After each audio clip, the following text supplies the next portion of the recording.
bahwa setiap harapan kita, bahwa segala pergumulan kita pada Tuhan Yesus yang mengenal setiap kita, yang mengasihi setiap kita. Kasih-Mu, karya-Mu nyata dalamku. Kau pegang hidupku dalam tangan-Mu. Darah-Mu, salib-Mu, tebus hidupku. Nama-Mu berkuasa, sanggup bangkitkan harapanku di dalam-Mu. Hanya Kau Yesus kuatku. Ku percaya, ku aman dalam-Mu.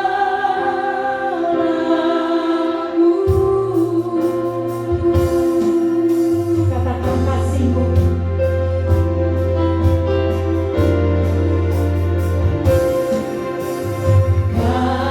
Kasih-Mu, karya-Mu nyata dalamku. Amin Tuhan. Kau pegang hidupku dalam tangan-Mu. Darah-Mu, salib-Mu, tebus hidupku. Nama-Mu berkuasa, nama-Mu berkuasa, sanggup bangkitkan harapanku di dalam-Mu. Hanya Kau Yesus kuatku. Ku percaya, ku aman dalam-Mu.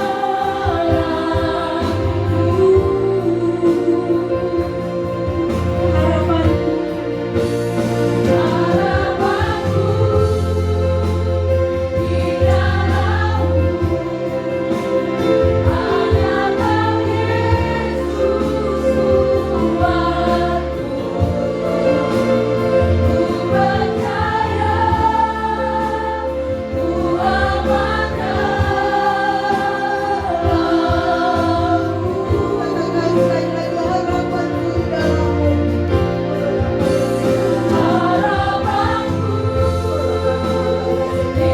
di dalam-Mu. Hanya Kau Yesus kuatku. Ku percaya, ku aman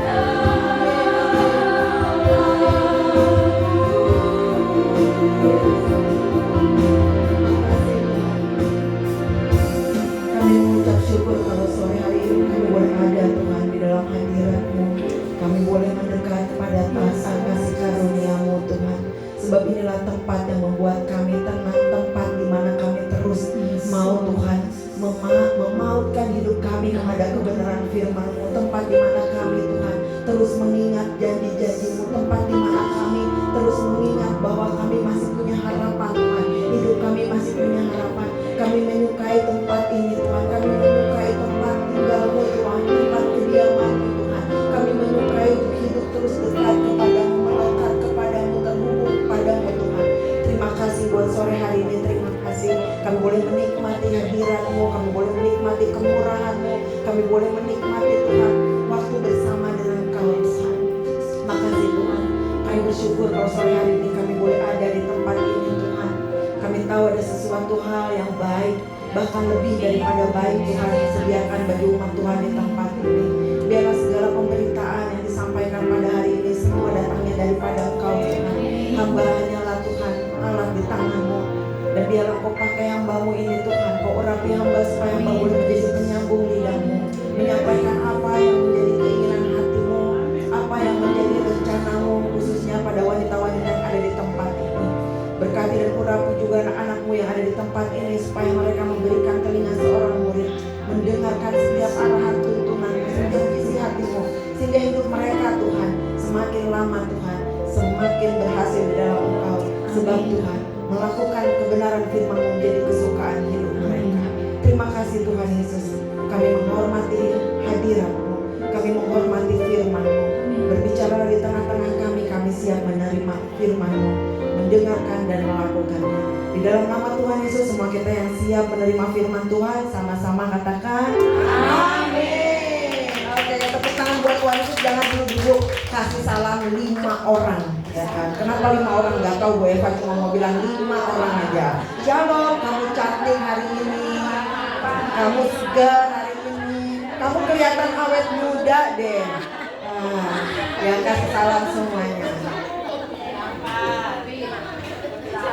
Waduh, diminta 5, salamnya 8. Luar biasa, orang Cilegon memang selalu mau memberikan yang terbaik.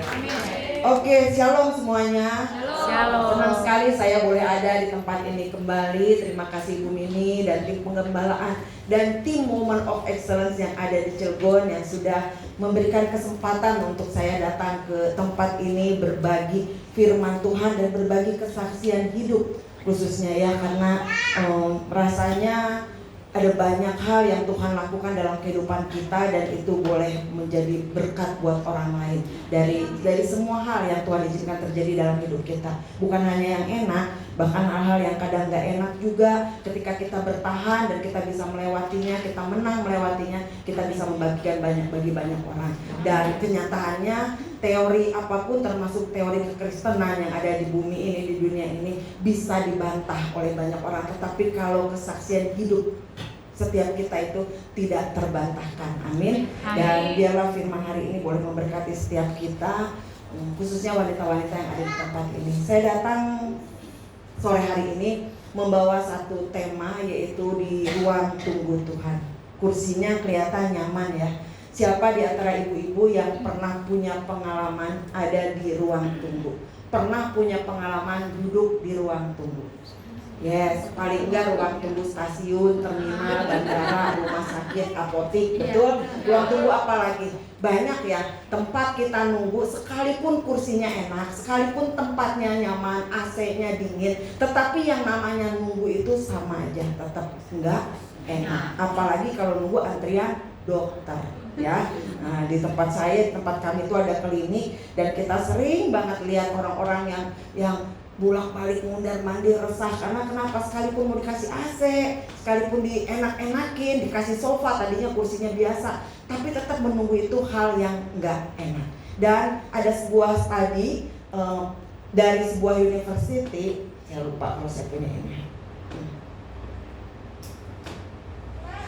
Oke, ada sebuah penelitian dari sebuah universitas di Amerika bahwa ternyata setelah mereka menaruh beberapa orang di dalam satu ruangan, ternyata ada banyak orang yang nggak sabar nunggu, apalagi nunggu tidak melakukan sesuatu. Apalagi sekarang zaman ada handphone. Dan ternyata dalam penelitian tersebut di sana dikatakan bahwa rata-rata partisipan bertahan diam hanya 44 detik. Dari sekian banyak orang yang diminta kamu duduk ya di tempat ini, coba kita mau tes nih, kita mau bikin penelitian di antara orang banyak ini, siapa yang bisa bertahan nunggu. Dan ternyata hasilnya orang-orang cuma bisa bertahan 44 detik. Artinya semenit aja nggak kuat. Dan di sana disampaikan pria itu hanya mampu menunggu 21 detik, sementara wanita sekitar 57 detik. Lumayan lebih lama daripada pria. Ya.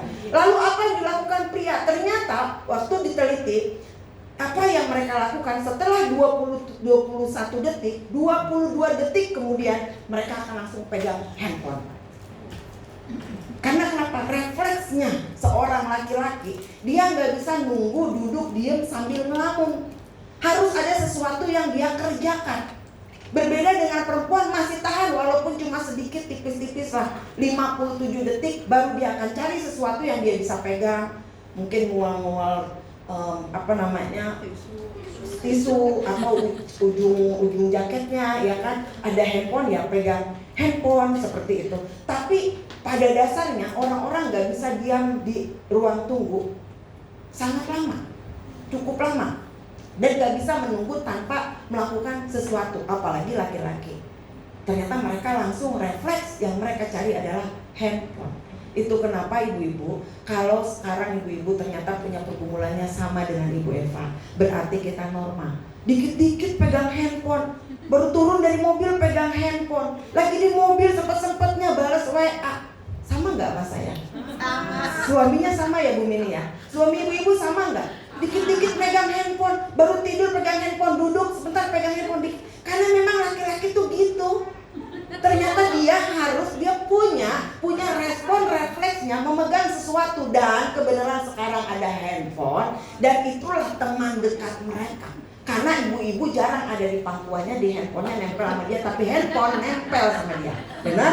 Nggak usah protes, udah dari sananya. Katakan sebelah sana, udah dari sananya. Jangan diomelin, ya. Nah ternyata saudara, tokoh-tokoh Alkitab juga mengalami hal yang sama. Mereka dengan sengaja ditaruh Tuhan di ruang tunggunya Tuhan, atau kita sebut masa menanti, ya kan? Masa penantian, atau masa doa belum dijawab, atau proses dalam atau penantian itu proses dalam menunggu satu hal. Kalau kita nunggu kan tunggu dipanggil dokter, betul? Tunggu boarding, tunggu dipanggil sama orang tiket, ya kan? Dan semua menunggu. Nah, dan di dalam Alkitab ada tokoh-tokoh Alkitab yang sengaja Tuhan itu taruh di ruang tunggunya atau di dalam masa penantian. Katakanlah Abraham menunggu 25 tahun sampai mendapat anaknya Ishak. Harus nunggu 25 tahun sampai dia punya anak. Lalu Nuh menunggu 120 tahun sampai hujan mulai turun. Bahteranya udah dibikin, ngangkut-ngangkut kayu sampai ke atas gunung, hujannya belum datang. Sampai ke hujannya datang itu harus nunggu 120 tahun. Lalu Daniel menunggu 70 tahun untuk melihat umat Israel kembali ke Yerusalem dari pembuangan di Babel. Dan bahkan Tuhan Yesus, dia menunggu 30 tahun sampai dia untuk memulai pelayanannya. Jadi ada kalanya Tuhan itu menunggu atau meminta kita ada di ruang tunggunya, tetapi untuk satu hal yang baik tentunya. Jadi kalau ibu-ibu di tempat ini sudah berdoa 10 tahun Bu, 20 tahun. Tuh Abraham 25 tahun, Nuh 120 tahun, Tuhan Yesus 30 tahun. Jadi pola yang sama Tuhan pasti bikin kepada setiap kita yang di masa sekarang. Jadi kalau setiap kita ada ditaruh di ruang tunggunya Tuhan, kita cuma pikir gini, ya emanglah bapak-bapak kita, pendahulu-pendahulu kita juga, tokoh-tokoh Alkitab juga disuruh tunggu kok, disuruh duduk di ruang tunggunya Tuhan. Saudara, saya pernah punya masa menunggu saya yang paling lama itu adalah ketika menanti kelahiran anak. Sekarang anak kedua, tapi sebetulnya anak kelima. Jadi saya punya anak pertama, Deborah. Sekarang usianya 25 tahun, mau 26 tahun. Lalu setelah lahir Deborah, anak kedua, ketiga, keempat itu gugur. Dengan berbagai drama lah, gugur. Jadi saya punya rahim tidak kuat, sehingga sudah besar 4 bulan setengah, 5 bulan setengah. Yang keempat itu ya 2 bulan, 10 minggu ya, 2 bulan setengah. Jadi lepas aja gitu. Nah dari antara mereka itu saya menunggu di antara Deborah dengan Victoria sekarang yang anak nomor 5 dan akhirnya menjadi nomor 2 itu yang ada sekarang ya. Itu harus menunggu sampai 11 tahun 11 bulan. Wah, di masa penantian itu saya tuh udah menjadi pelayan Tuhan. Dan saya sudah menikmati banyak sekali mujizat Tuhan. Sepanjang hidup saya mengalami kelahiran baru. Jadi waktu Deborah umur 10 bulan, saya mengalami kelahiran baru. Saya menerima Yesus sebagai Tuhan dan Juru Selamat secara pribadi. Artinya bukan orang Kristen yang karena Kristen ikut orang tuanya. Karena Kristen ya kayak kita lahir karena memang udah dari brojolnya orang Kristen gitu. Nah, saya waktu itu mengalami perjumpaan dengan Tuhan dan saya memberikan diri untuk dibaptis. Nah, setelah itu saya mengalami pengalaman-pengalaman banyak sekali pertolongan Tuhan dan mujizat Tuhan. Suami sakit ambeien, saya doakan urape hilang, benar-benar ambeinya tuh banyak sampai nggak bisa duduk karena pendarahan pakai pembalut. Anak amandel, dokter bilang harus dioperasi. Saya berdoa karena nggak punya duit, jadi yang saya lakukan doa lagi, doa urapi hilang. Anak mau sekolah nggak punya duit lagi, bawa brosurnya. Apa yang saya lakukan? Saya tindakan propetik, doakan brosurnya dalam nama Yesus. Saya mau sekolah, saya mau anak saya sekolah di sekolah yang terbaik di Pamulang. Saya doakan dan saya percaya Tuhan pasti akan menolong. Dan saya ngomong sama susternya, suster saya cuma punya uang segini, saya cuma bisa bayar SPP-nya 500.000. Pada waktu itu 500.000 gede banget, ya kan? Susternya bilang ada aja Bu, satpam aja di sini nggak bayar 500.000, nggak bisa. Tapi suster saya tuh mau banget anak saya di sini. Suster malah ketawain. Ternyata beberapa hari saya dipanggil ulang. Anak saya dibolehin masuk dengan boleh bayar berapa aja, bukan 500.000. Tapi karena saya tahu diri sudah keucap 500.000, ini rahasianya. Kalau kita punya masalah atau punya pergumulan, kita belajar jujur menyatakan kepada orang yang kita memang butuh pertolongan, jujur. Lalu kalau sudah mendapat pertolongan, jangan aji mumpung. Kalau udah ditolong, udah keucap 500, ya kita harus berjuang berdoa untuk 500.000 setiap bulannya. Anak saya bisa sekolah dan segala hal yang ada di dalam rumah tangga kami gak pernah beli karena kami punya uang. Tapi benar apa yang senior pastor kita bilang bahwa alat tukar kita itu bukan uang, alat tukar itu iman. Jadi ketika saya mau apa-apa, saya pakai iman, tapi saya gak mau konyol. Saya siapkan sebagai ibu rumah tangga 5 roti dan 2 ikan. Itu kenapa istri-istri harus punya tabungan, mau itu duit, mau itu emas. Sebab apa yang ada pada kita selalu Tuhan jadikan 5 roti dan 2 ikan. Jadi waktu kita serahkan kepada Tuhan, Tuhan bikin multiplikasi. Dan hal-hal itu terjadi terus-menerus sepanjang pernikahan kami. Tapi ada sampai di titik saya merasakan tidak ditolong Tuhan sama sekali dalam area ingin punya anak. Padahal sudah dinubuatkan. Ada hamba Tuhan dalam dan luar negeri menubuatkan, kamu akan punya anak laki-laki, dia akan lahir. Pokoknya banyak sekali nubuatan. Tapi ternyata nggak jadi lagi. Dari yang saya berharap penuh, sampai akhirnya saya kecewa dan saya marah sama Tuhan. Tuhan, aku ini udah pelayanan loh. Tuhan, kemarin mana sih? Tuhan yang menolong aku kemarin mana? Kok banyak sekali yang Tuhan kasih pertolongan, kasih mujizat. Tapi sekarang perkara mau anak aja susah. Padahal firman Tuhan bilang beranak cucu lah harusnya jadi loh Tuhan. Tapi kok enggak? Wah, saya marahnya minta ampun. Di 10 tahun akhir penghujung, saya marah sama Tuhan. Marahnya saya sama Tuhan akhirnya membuat saya jatuh ke dalam dosa. Saya tidak mempercayai Tuhan lagi. Dalam masa itu saya tidak percaya. Bullshit Tuhan. Kemarin Tuhan ada, sekarang Tuhan gak ada. Lihat, banyak orang datang menubuatkan saya. Perkara punya anak susah, saya udah melayani kau, saya udah mengabdi sama Tuhan loh. Tapi Tuhan gak buka juga rahim saya. Apa yang susahnya, apa yang salahnya? Semua hidup saya udah kasih. Saya udah doain orang sembuh, ada orang yang gak sembuh juga ada, orang yang mati juga doain ada. Apa maunya Tuhan? Akhirnya saya marah. Marahnya saya akhirnya membuat orang-orang di sekitar saya juga mendapatkan respon yang tidak baik dari saya. Karena kepada siapapun saya akan pahit hati. Kepada suami terutama. Gak ada angin, gak ada hujan. Pokoknya kalau saya mau marah meledak.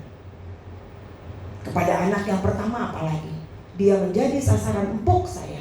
Karena dia gak mungkin ngelawan. Jadi apa yang kecil dibesar-besarkan. Karena intinya udah gak ada Tuhan di dalam hidup. Menunggu 10 tahun itu ternyata menghasilkan hampir perceraian dalam hidup saya. Selain masalah-masalah lainnya. Tetapi intinya karena saya menghilangkan tatanya Tuhan dalam hidup saya, sehingga saya lemah jatuh dan saya gak percaya sama Tuhan. Dan saya gampang menghakimi orang, gampang bereaksi negatif kepada orang lain karena kekecewaan saya kepada Tuhan tidak kunjung hamil. Masa penantian 10 tahun, saya banyak melakukan dosa kepada suami saya, kepada anak saya, kepada orang-orang yang saya layani. Saya pakai topeng setiap pergi pelayanan. Saya membuat hari menjadi baik. Saya menampilkan wajah yang happy, menampilkan wajah yang kuat, menampilkan wajah yang beriman, yang berdoa, padahal palsu. Saya pergi pelayanan dengan topeng saya, supaya semua kelihatan baik-baik saja dan rohani. Padahal saya itu punya kemarahan yang luar biasa sama Tuhan, hanya karena rahim saya tidak pernah dibuka.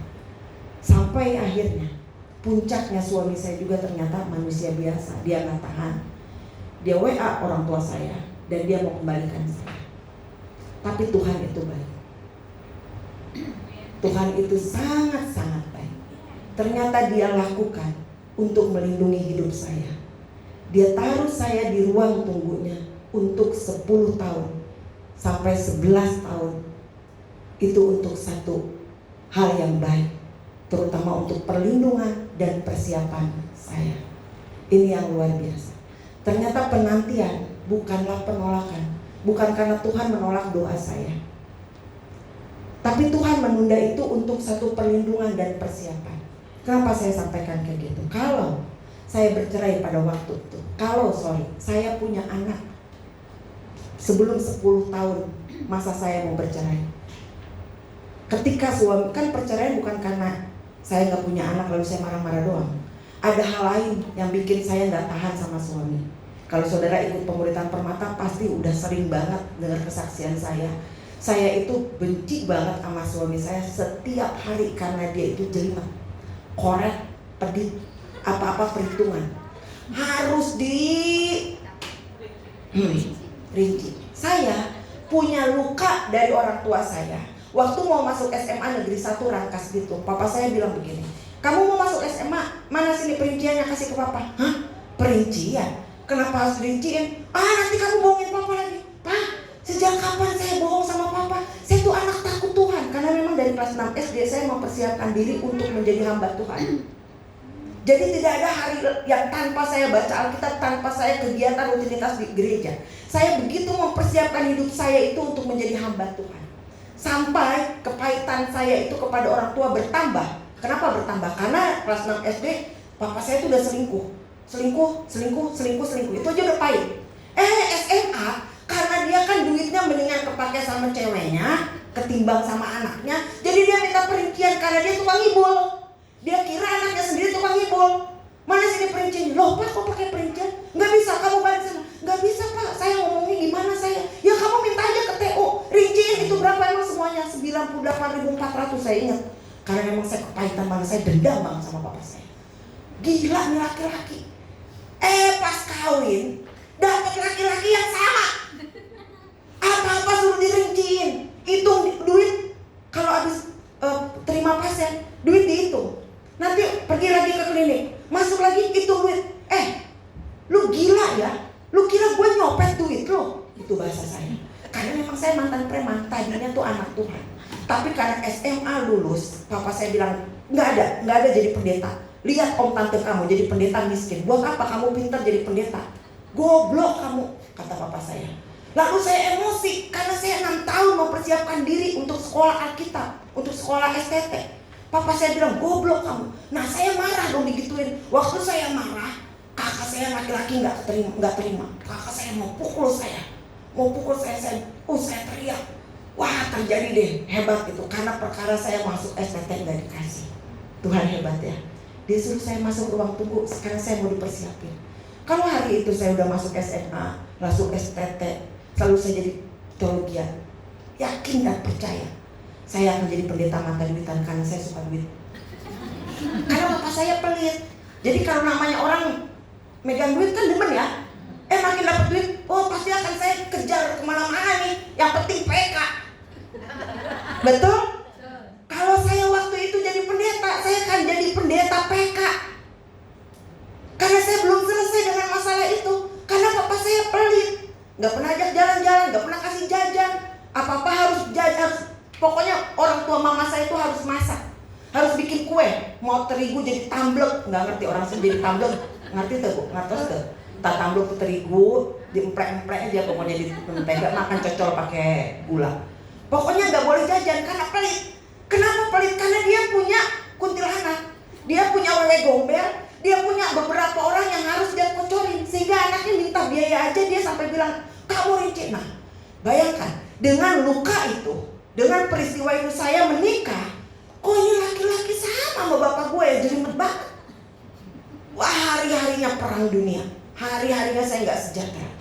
Ngapain gue pertahanan kayak gini?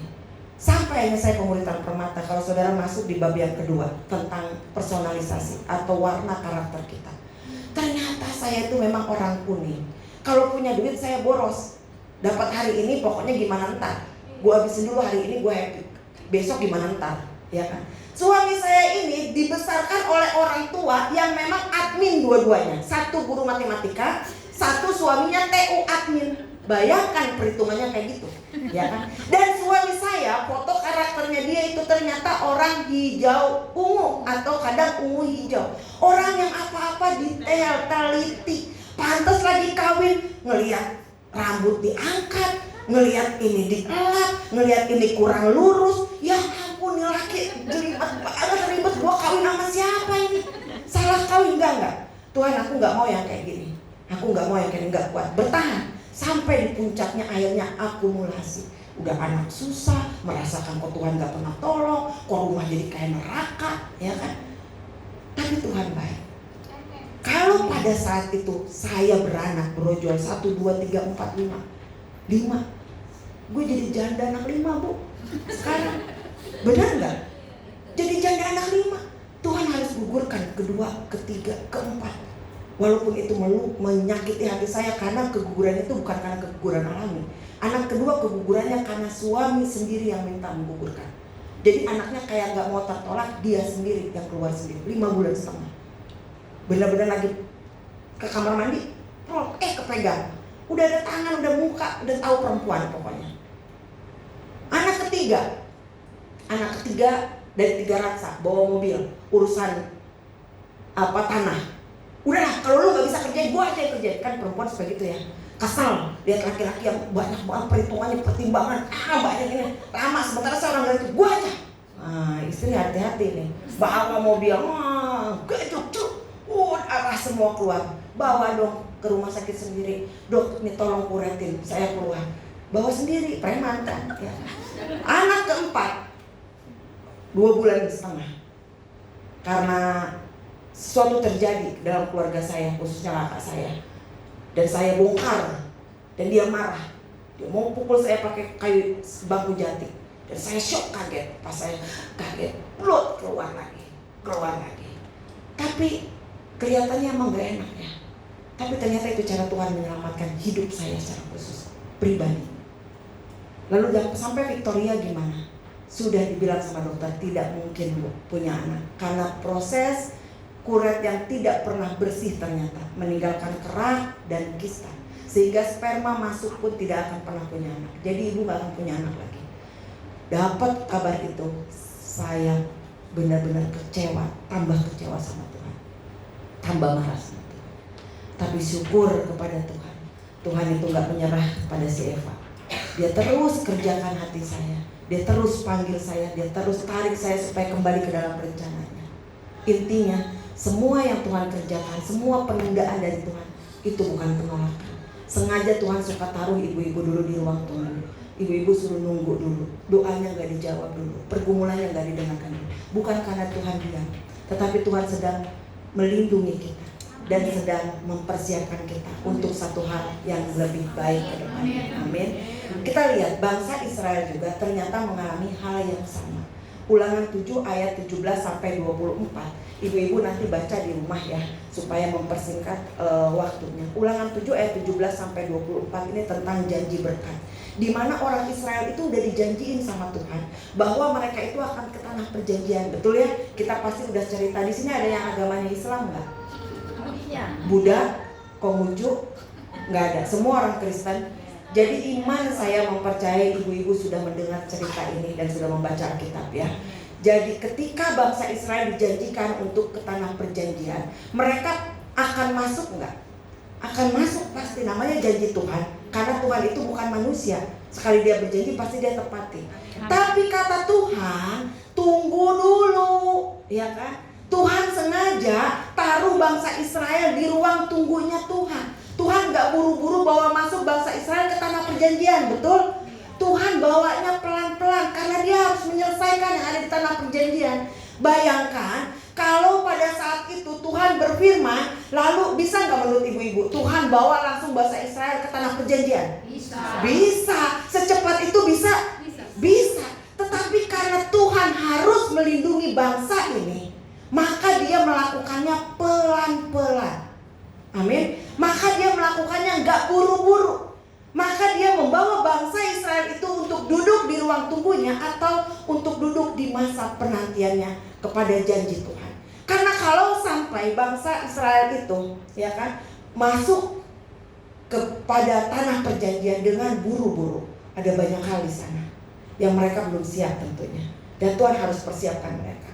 Dan apa yang Tuhan mau sampaikan ketika bangsa Israel, buka yuk ayat 17 sampai 19. Ulangan 7 ayat 17 sampai 19. Ulangan 7 ayat 17 sampai 19. Sudah dapat? Katakan amin. Jika sekiranya engkau berkata dalam hatimu, bangsa-bangsa ini lebih banyak daripadaku, bagaimanakah aku dapat menghalaukan mereka? Maka janganlah engkau takut kepada mereka. Apa yang Tuhan katakan? Ingatlah selalu apa yang dilakukan Tuhan Allahmu terhadap Fir'aun dan seluruh Mesir, yakni cobaan-cobaan besar yang kau lihat dengan matamu sendiri, tanda-tanda dan mujizat-mujizat, tangan yang kuat dan lengan yang teracung yang dipakai Tuhan Allahmu untuk membawa engkau keluar. Demikianlah juga akan dilakukan Tuhan Allahmu terhadap segala bangsa yang engkau takuti. Nah, Tuhan berfirman dalam ayat 17 dan ayat 19. Saat itu bangsa Israel sedang menghadapi ketakutan besar. Karena kenapa? Karena mereka menghadapi musuh yang besar.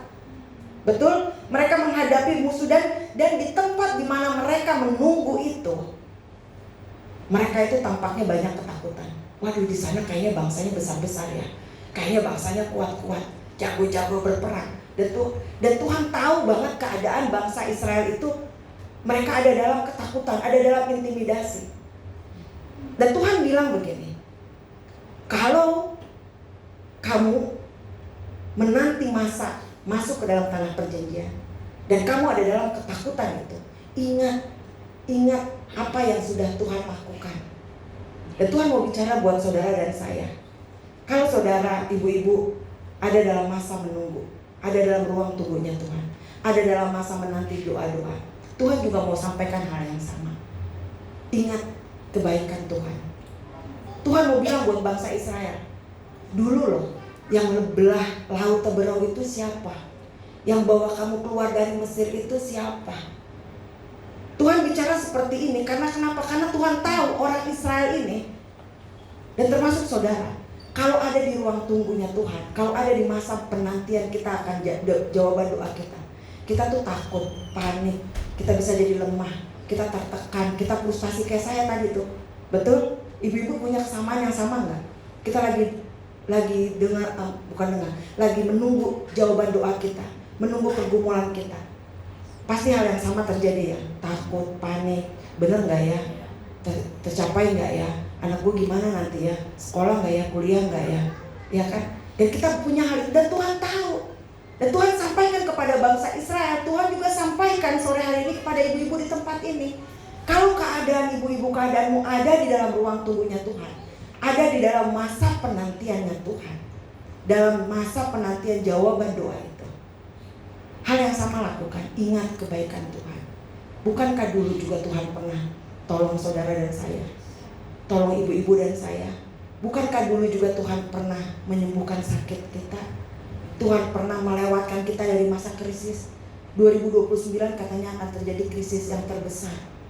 Karena 100 tahun yang lalu, tahun berapa tuh? 1929 ya. Sekarang 2000 ya. itu masa depresi terbesar, di mana semua bangsa-bangsa chaos, perekonomian semua ambruk jatuh, dan akan terjadi katanya menurut para ahli tahun 2029. Tapi ini yang saya mau sampaikan. Waktu krisis di sini ada yang mengalami krisis tahun 68, krisis tahun 2008, yang udah lahir 2008, krisis 1998, ya, lalu 2008, lalu pandemi, itu pun krisis tahun 2000. Lewat nggak? Lewat.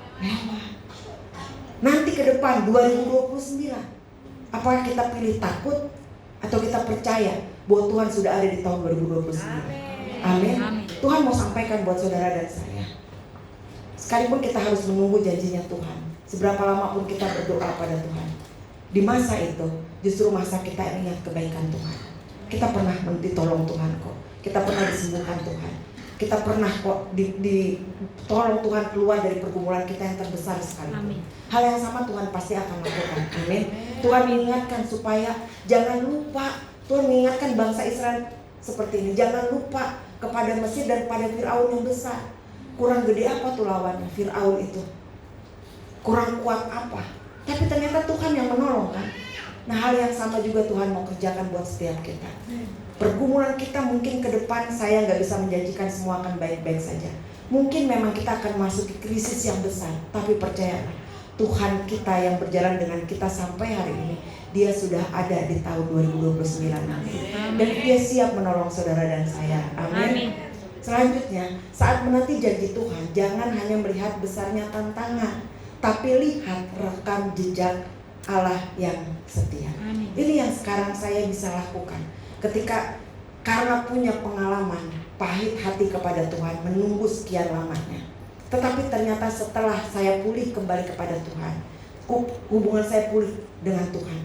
Dan apa yang membuat saya pulih? Saya harus jujur bilang, pemuritan. Pemuritan itu membuat saya pulih dari hari ke hari. Tadi Bu Emil sempat ngobrol dengan saya. Apa Bu Eva yang bisa bikin orang-orang yang Bu Eva pimpin itu mau dimuridkan? Ya kan? Lalu mereka kok di mana-mana ada pemuritan, hampir di mana-mana pemuritan saya melihat orang maja, kata Ibu Emil. Dan memang betul, bukan cuma Ibu Emil, setiap orang akan bilang kayak gitu. Hampir semuanya itu bersemangat pemuritan. Karena kenapa? Karena punya kesaksian hidup. Dan saya selalu bilang, kalau saya bisa bicara, saya bisa mengada-ngada. Dan saya senantiasa bilang, minta kepada suami saya, kamu sampaikan bahwa istri kamu yang jadi preman ini diubah Tuhan, ditolong Tuhan. Itu lewat pemuritan. Pemuritanlah yang menolong saya. Kalau saya nggak masuk pemuritan permata, saya tetap akan ngecap, akan menghakimi, nge-label suami saya itu pelit. Setelah saya paham, dia bukan pelit. Ternyata dia itu orang detail, orang yang menyiapkan segala sesuatu dan benar. Akhirnya kami nggak ngontrak, cuma sekali kami ngontrak. Karena kenapa? Duitnya dia tabung. Coba kalau duit di tangan saya, haleluya, 12 kali. Hari ini dapat duit, besok habis. Karena saya nggak boros, saya nggak suka belanja. Saya senang memberi. Jadi saya nggak bisa ada orang mukanya tuh udah pokoknya yang kayak kasihan-kasihan gitu ya. Saya tuh pokoknya akan cepet ngasih duit. Mau anggota keluarga, bukan anggota keluarga, saya bisa beli beras, beli sembako. Saya taruh di rumah seseorang, seakan-akan supaya dia tuh dapat itu pertolongan malaikat, padahal itu saya. Atau saya bisa taruh di box saya dan saya izinkan orang ambil. Dan kalau kayak gini tuh bagus Bu, bagus. Tetapi juga nggak bagus karena akhirnya rumahnya ngontrak mulu. Nah puji Tuhan, Tuhan itu memberikan pasangan yang sepadan. Dulu kalau saya nggak pemuritan, saya pikir dia pelit, medit, koret. Tapi ternyata dia itu mengatur keuangannya sedemikian rupa. Dia tuh nggak pelit, dia murah hati. Cuma karena saya punya luka kepada papa saya, pokoknya si murah hati aja dibikinnya pelit. Di muka saya tuh, di pikiran saya tuh pokoknya dia pelit aja. Karena nggak ngikutin apa yang saya mau. Betul? Nah pemuritan bikin saya itu jadi paham tentang diri saya. Oh, gua ini orang kuning. Orang kuning tuh cenderung boros. Gua ini orang kuning, empatinya tinggi, belas kasihan tinggi. Pantesan gue gak bisa lihat orang mukanya lemes-lemes, kasihan-kasihan, sayur-sayur, gue langsung keluar duit. Ada bagusnya, betul. Tapi titik kritisnya pun ada kalau saudara belajar. Ada titik kritisnya. Dan ternyata orang-orang seperti saya susah punya tabungannya, apalagi punya rumah, apalagi asetnya bertambah. Nah karena pemuritan lah, jadinya saya menolong saya bisa memahami diri saya. Dan ketika saya bisa memahami diri saya bisa memahami suami saya. Itu the power of discipleship, pemuritan. Dan banyak hal yang Tuhan kerjakan, yang Tuhan rombak hidup saya. Dan semua itu lewat pemuritan. Dan sampai hari ini semua batch yang ada pemuritan Permata, belum satu batch pun saya lewati. Mau siapa pembicaranya, mau itu yang di atas saya ataupun orang-orang yang saya pimpin atau saya bangkitkan untuk menjadi pembicara, saya tetap akan duduk sampai tadi siang. Saya akan tetap duduk walaupun mereka baru pengalaman pertama kali belajar. Karena saya percaya pasti ada sesuatu yang Tuhan mau kasih buat hidup saya. Saya gak pernah miss satu batch pun, satu kali pun. Saya sampai hari ini ada. Karena saya melihat makin saya banyak menyerap banyak hal tentang firman Tuhan dan tentang setiap materi yang ada di pemuritan saya aplikasikan. Saya lihat kok diri saya berubah ya. Kok saya nggak mesti harus bereaksi, meledak, marah-marah. Masalah beres kok. Dari situlah saya belajar. Saya mau ajak setiap kita, jangan alergi, jangan malas pemuritan. Jangan juga menjadi wanita yang merasa cukup tahu apa-apa. Percayalah, ketika kita dimuridkan, kita tuh ternyata enggak tahu apa-apa. Ketika kita itu banyak enggak tahunya. Kita cuma copy paste orang tua kita. Kalau ngajar anak dia enggak bisa, kita tabok. Ya. Kita cuma copy paste orang tua kita. Kalau ada masalah, orang tua saya apa? Lempar. Setrika dilempar, piring dilempar, anak tabok, sabet, gesper, ikat pinggang, sapu lidi. Copy paste di anak pertama itu. Kenapa? Anak pertama saya mengalami depresi 5 tahun pakai obat psikiater. Ternyata setelah kami ke psikiater, kami ke psikolog, kami ke konselor, 5 tahun itu ditemukan sumber stres anak saya yang pertama adalah saya, mamanya yang tidak pernah mau belajar, merasa hebat, merasa sudah melayani, merasa pintar.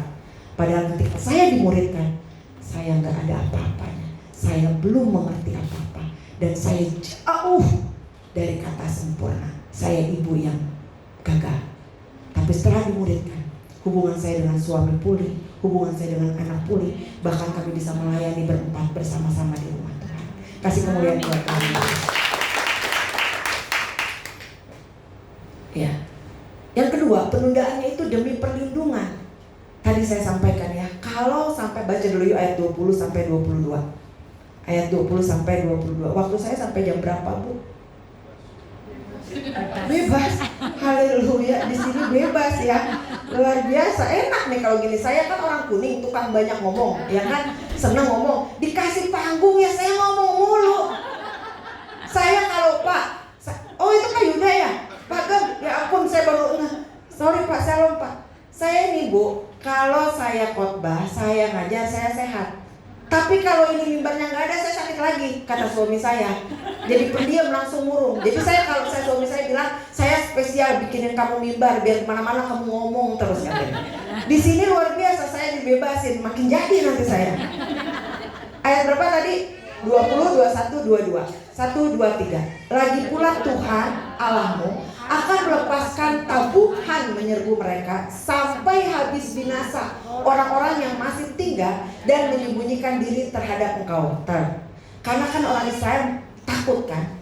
Waduh, ini orangnya gede-gede, lawannya gede-gede. Orang mau masuk tapi di sana ternyata masih ada bangsa-bangsa yang kuat, ya kan? Mereka takut. Kata Tuhan, jangan takut, jangan panik, jangan panic attack, jangan anxiety, jangan depresi.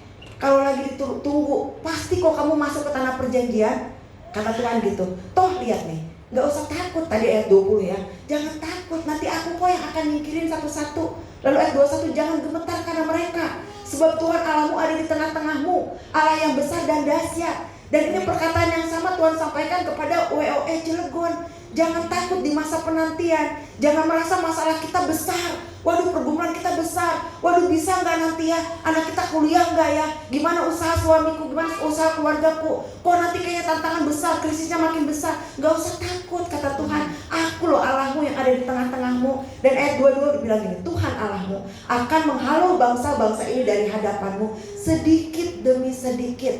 Engkau tidak boleh membinasakan mereka dengan segera. Kenapa? Supaya jangan binatang hutan menjadi terlalu banyak melebihi engkau. Tuhan itu baik. Tunggu ya bangsa Israel, jangan masuk dulu ke tanah perjanjian. Di sana tuh ada banyak binatang.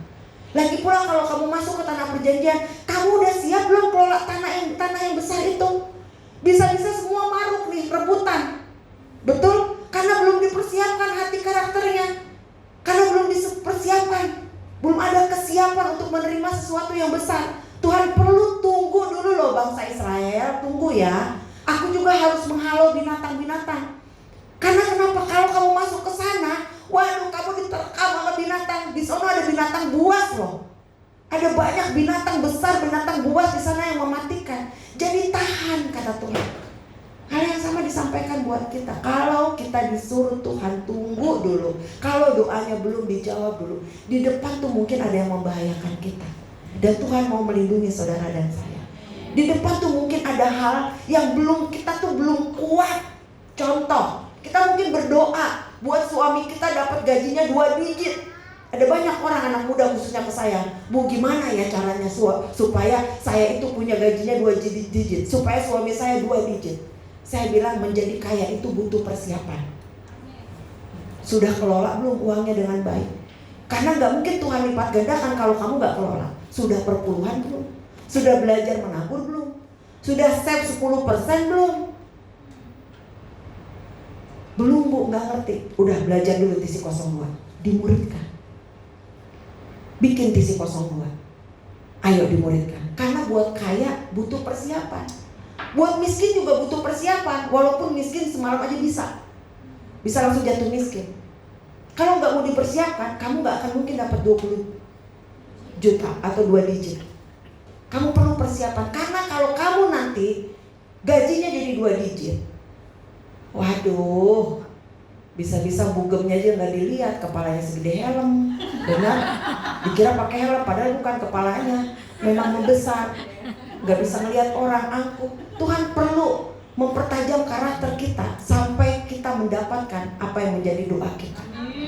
Sebab yang terpenting tuh bukan tentang duitnya 2 digitnya, yang terpenting bukan tanah perjanjian, itu mah pasti. Katakan pasti. Itu pasti. Tetapi hati kita, karakter kita, itu fokus Tuhan. Jawaban doa itu hal kepastian dari Tuhan. Sepanjang saudara itu yang didoakan itu adalah janji Tuhan, loh, Tuhan itu bukan manusia. Dia pasti harus menggenapi. Umur kelas 6 SD, Tuhan udah bilang sama saya, kamu akan jadi hamba Tuhan. Sekalipun papa saya menghambat, kakak saya menghambat, mama saya menghambat, bahkan pada akhirnya hambatan terbesar itu datangnya dari suami saya sendiri. Awas kamu, kalau kamu gereja makin ke dalam, kamu tahu kalau kamu mau pergi ke restoran, kamu makan di tempat makannya, gak usah pergi ke dapur. Kamu kalau makan di restoran pergi ke dapur, kamu tahu kotornya dapur. Kalau kamu pelayanan gereja, jangan masuk ke dalam. Kalau kamu tahu dapurnya gereja, kamu kecewa. Dan aku udah pernah kecewa sama gereja. Awas kamu pergi gereja ya. Awas kamu pelayanan. Sampai Pak Wiryo itu memanggil Dokter Veno, suami saya, supaya waktu saya mau jadi ketua WOE. Bukan saya nggak pernah dipanggil Pak Wiryo. Saya tidak pernah dipanggil Pak Wiryo, suami saya. Karena Pak Wiryo tahu yang masalah tuh ini nih suaminya nih.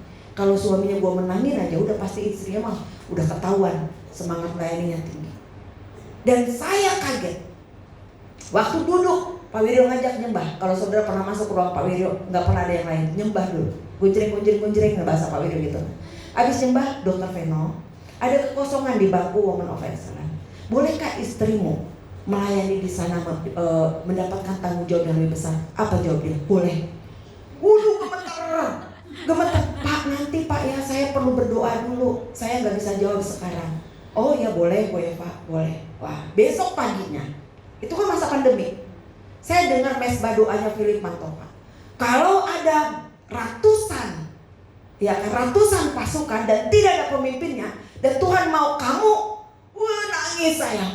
Bagaimana mungkin Tuhan? Aku ini nggak punya pengalaman memimpin. Aku cuma Bukan ketua, aku tuh cuma pendoa. Yang berdoanya itu, tahu kan pendoa di sini ya?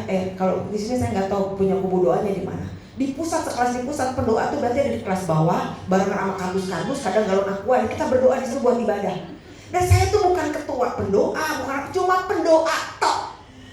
Tiba-tiba saya harus masuk menjadi ketua Women of Excellence, menggantikan Ibu Ili yang di mata saya tuh, ya ampun, itu kan ibaratnya pujaan ya. Pintar, aduh orangnya kalau ngomong, aduh. Terus saya harus menggantikan siapa aku, Tuhan.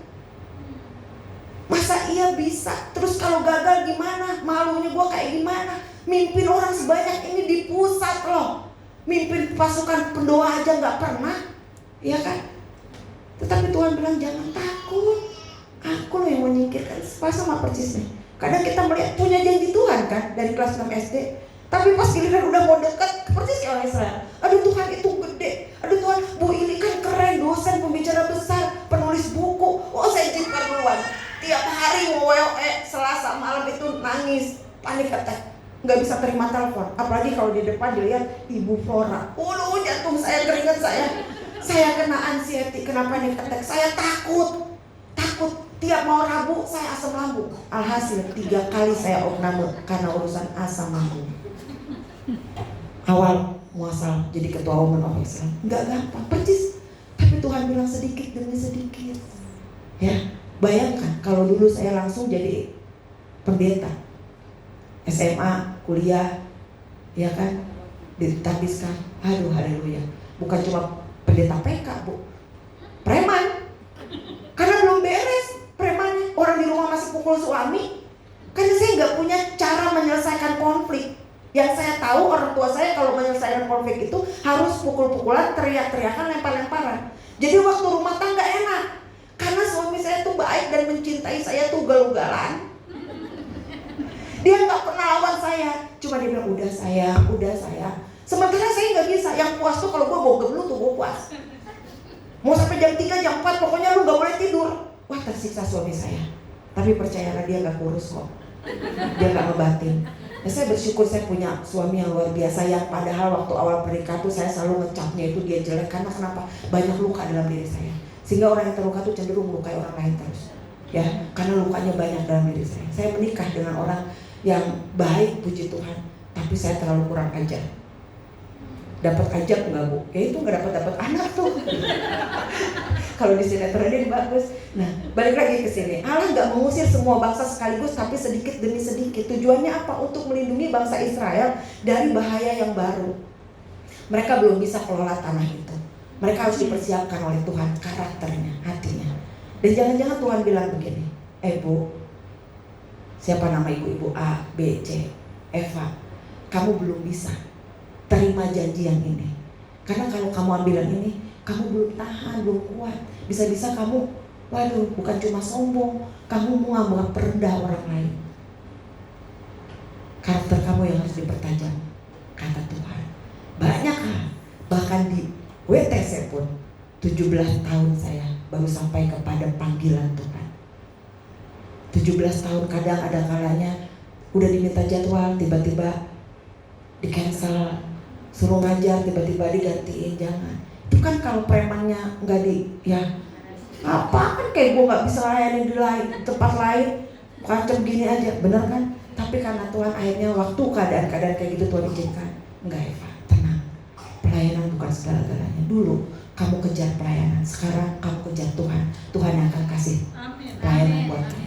Dulu fokus saya ngejar pelayanan karena pengen tenan. Zaman waktu itu tuh kan pendeta-pendeta banyak yang terkenal kan. Enak nih, pada kaya, banyak duit.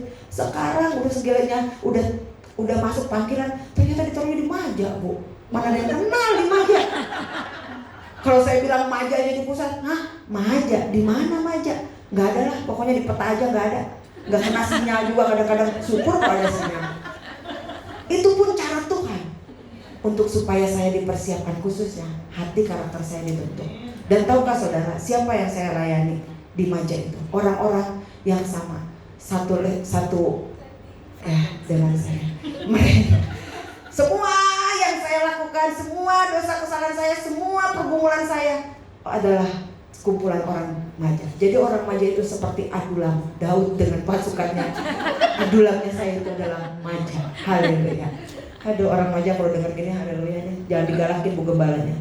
Ruang tunggu bukan masa yang sia-sia. Ini adalah musim yang sangat penting, sangat berharga. Sebab kenapa? Justru di momen inilah kita mengalami banyak kebaikan Tuhan.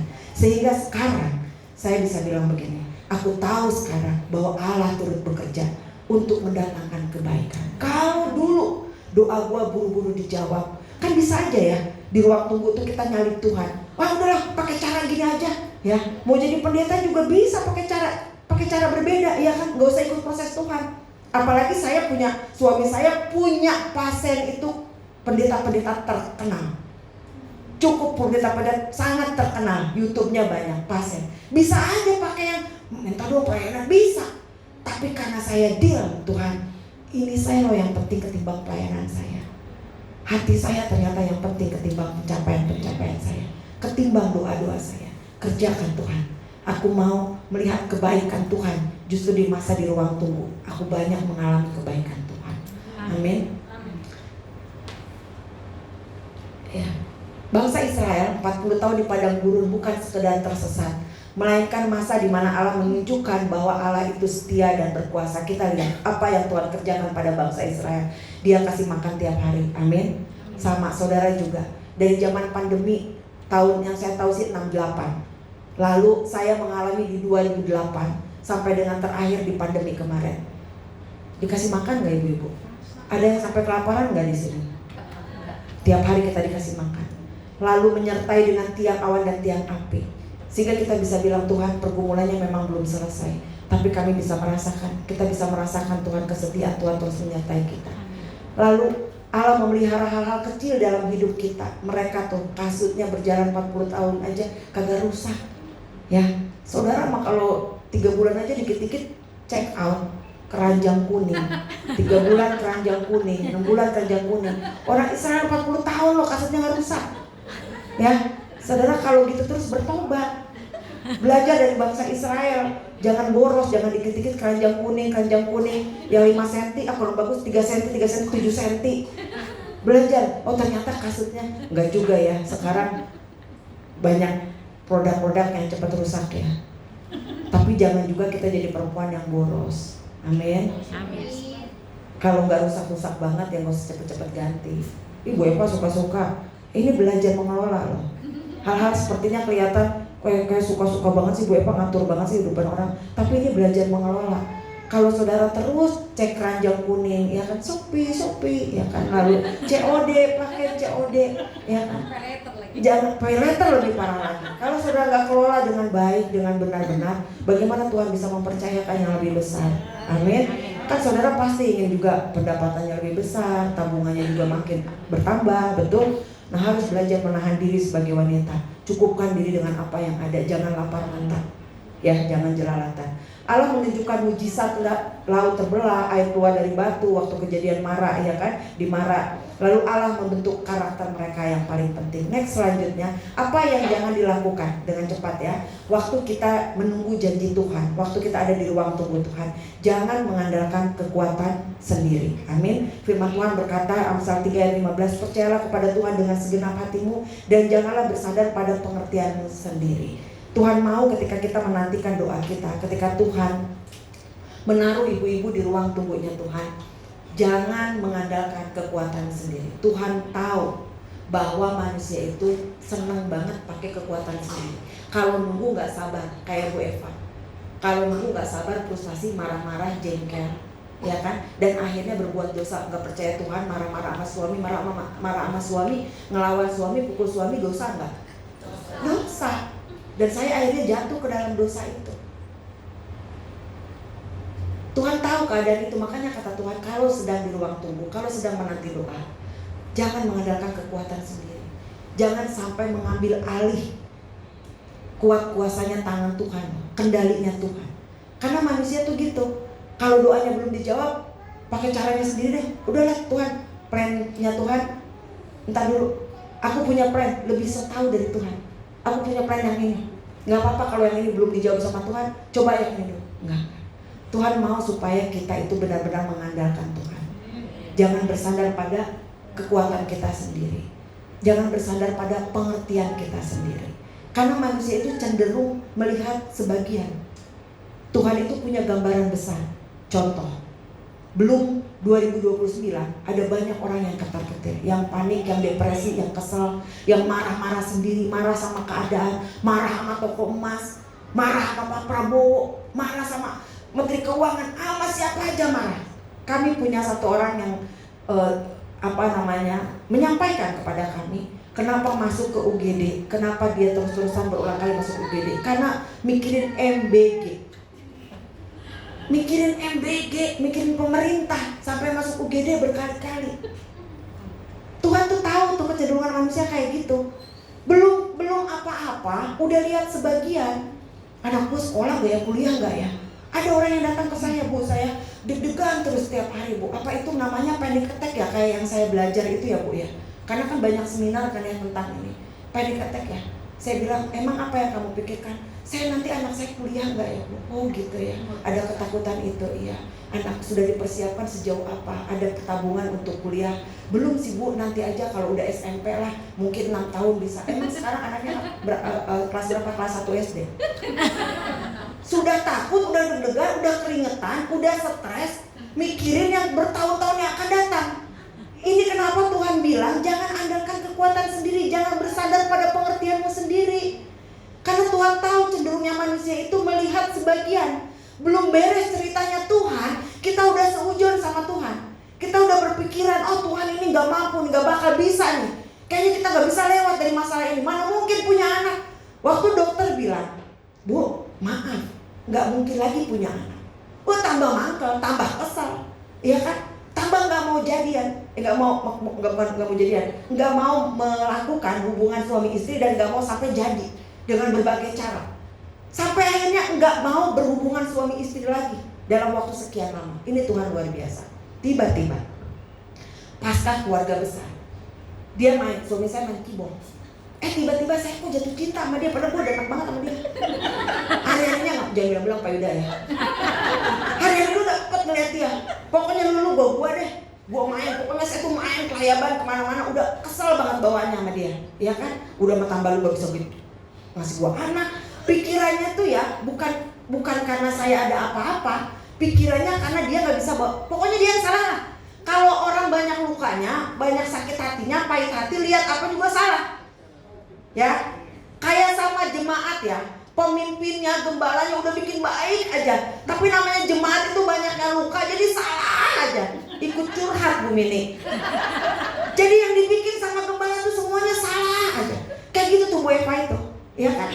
Nah belum selesai ceritanya, saya itu udah seujon sama Tuhan.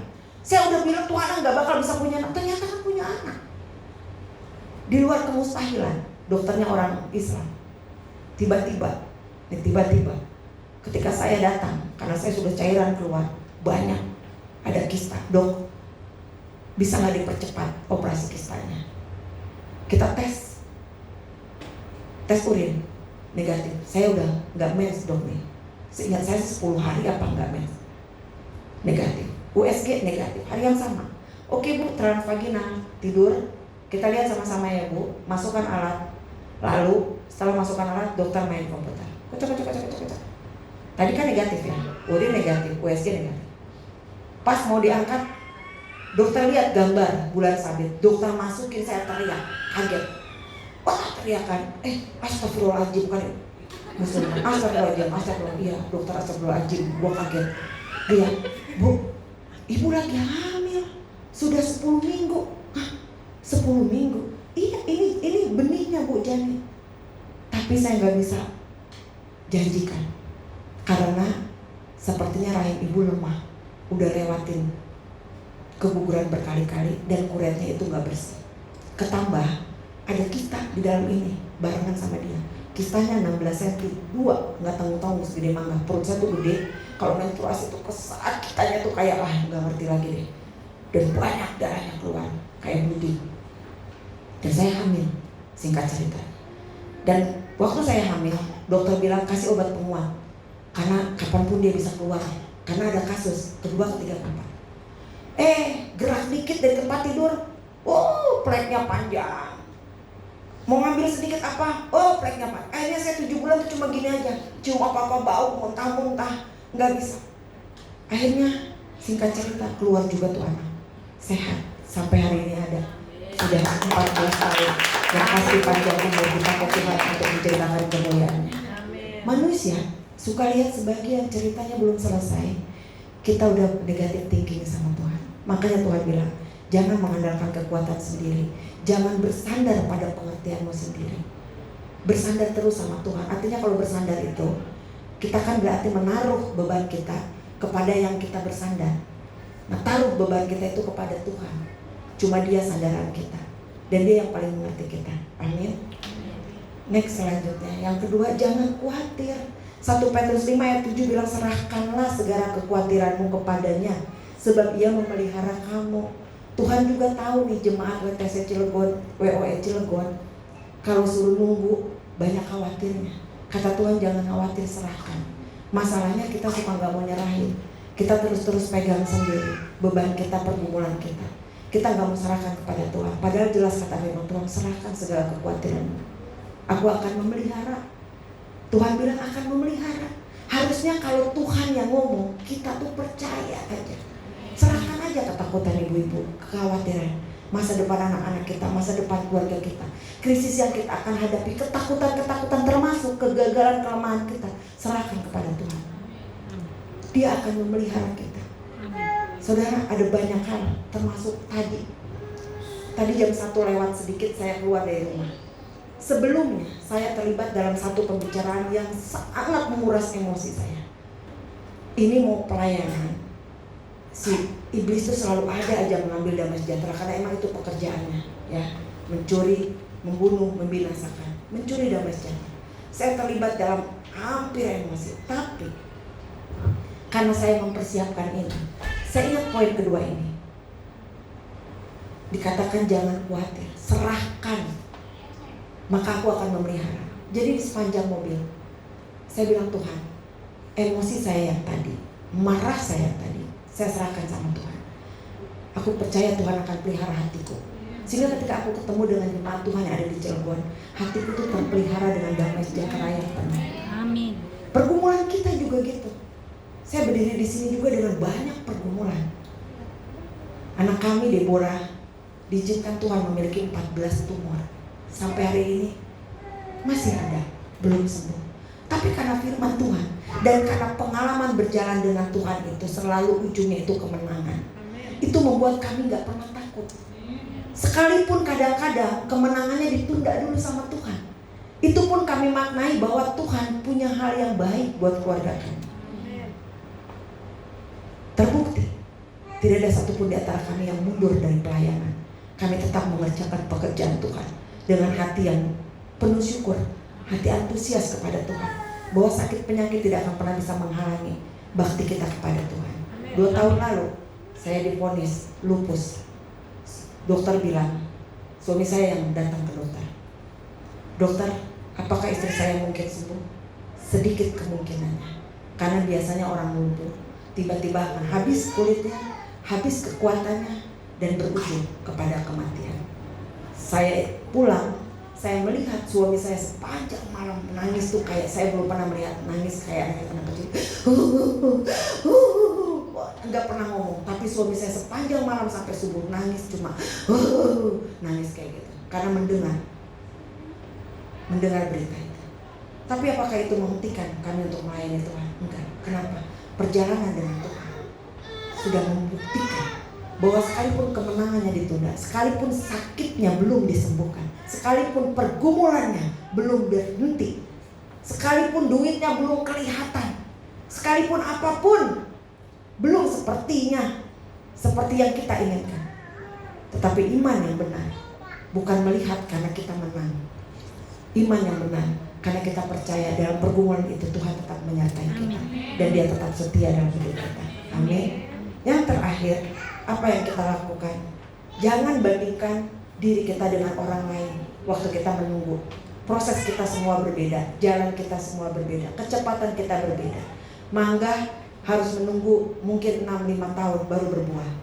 Pohon tomat 6 bulan aja udah berbuah. Tergantung benih apa yang ibu-ibu tanam.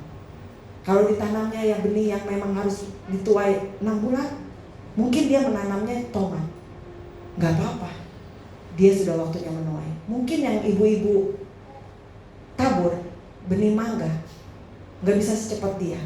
Dan jangan bandingkan pertumbuhan kita dengan pertumbuhan orang lain, keberhasilan kita dengan keberhasilan orang lain. Apapun, setiap kita biarlah fokus kepada jalan kita masing-masing.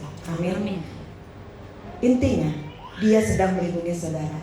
Bahwa rute yang Tuhan pilihkan mungkin bukan yang tercepat, tapi rute itu sudah disesuaikan dengan kekuatanmu. Tadi waktu mau kesini, menurut Ibu Mini, saya keluar tol Cilegon Timur, tapi map bilang tol Cilegon Barat, ya kan? Pada keyakinan kita masing-masing, Bu Mini ambil yang timur, saya ambil yang barat. Rute kita berbeda, Tuhan taruh sesuai dengan kekuatannya. Kalau saya lewat Bu Mini, saya nggak kuat Bu Mini, nggak sekuat Bu Mini. Harus nunggu 30 menit terjebak di Cilegon Timur, ya. Karena Tuhan tahu saya nggak kuat, dan saya orangnya tuh pengennya kalau setengah empat udah di sini. Tuhan tahu kayak gitu tuh. Sampai sini setengah 4 kurang 3. Padahal di map saya akan datang itu 15.44. Tapi saya sampai di sini 15.27. Tuhan tahu kekuatan kita ini berbeda. Kalau saya suruh Cilegon Timur, bisa-bisa saya nggak bisa sesantai ini, karena saya orangnya gedebak-gedebuk dan saya orangnya panikan. Pengen cepet-cepet nyampainya itu jangan sampai kelewatan deh gitu. Kayak gitu. Jadi masing-masing kita rutenya mungkin berbeda. Tuhan tahu kekuatan kita masing-masing. Jangan pernah bandingkan proses kita dengan proses orang lain. Semua dia kerjakan hanya untuk supaya melindungi dan menyiapkan saudara untuk satu hal yang baik. Amin. Yang luar biasanya, janji Tuhan pasti digenapi. Ternyata kan bangsa Israel, kalau saudara baca di ayat 23-24, tetap masuk ke tanah perjanjian kan. Ternyata satu saat ibu-ibu akan bilang, lewat juga ya gua masa krisis 2029. Lewat juga pergumulan ini ya. Kuliah juga kok anak gue. Mungkin gaji laki gue gak naik-naik sih, gak naiknya gak signifikan, gak gede, tapi bisa juga tercukupi. Sembuh juga. Walaupun mungkin gak sembuh, aku diberi kekuatan untuk menanggung perkara ini. Tuhan itu baik. Amin. Dalam segala masa Tuhan pasti menepati janjinya. Gak mungkin enggak. Belajarlah percaya pada kesetiaan Allah, bukan pada perhitungan waktu manusia. Tuhan Yesus memberkati. Kasih kemuliaan Tuhan. Kita berdoa ya. Kami bersyukur buat sore hari ini Tuhan, Kau mengajarkan kepada kami bahwa penundaan bukan penolakan dari-Mu Tuhan. Kalau doa kami ditunda Tuhan, kalau pergumulan kami belum dijawab Tuhan, kalau masalah kami masih ada, sakit kami masih ada, bukan karena Tuhan menolak doa kami, tapi Tuhan justru sedang melindungi kami dan menyiapkan kami untuk satu hal yang besar, supaya kami masuk ke dalam rencana-Mu.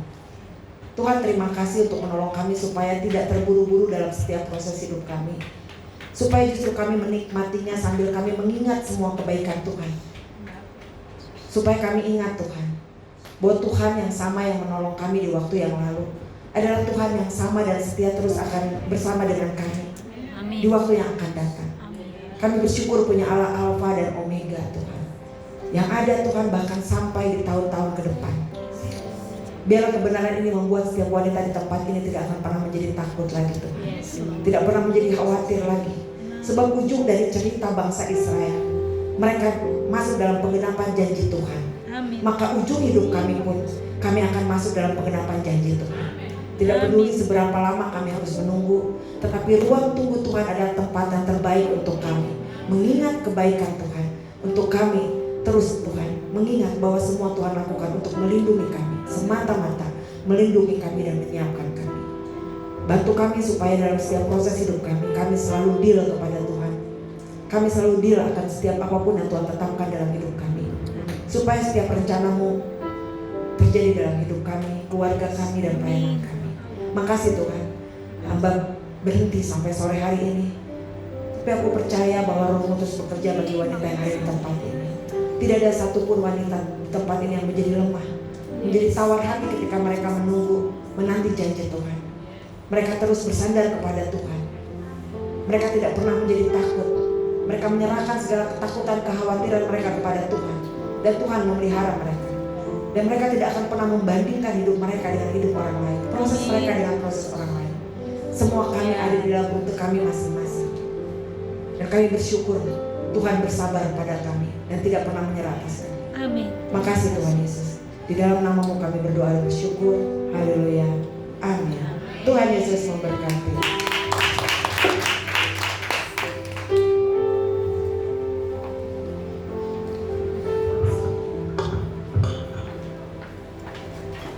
Terima kasih buat firman-Nya dan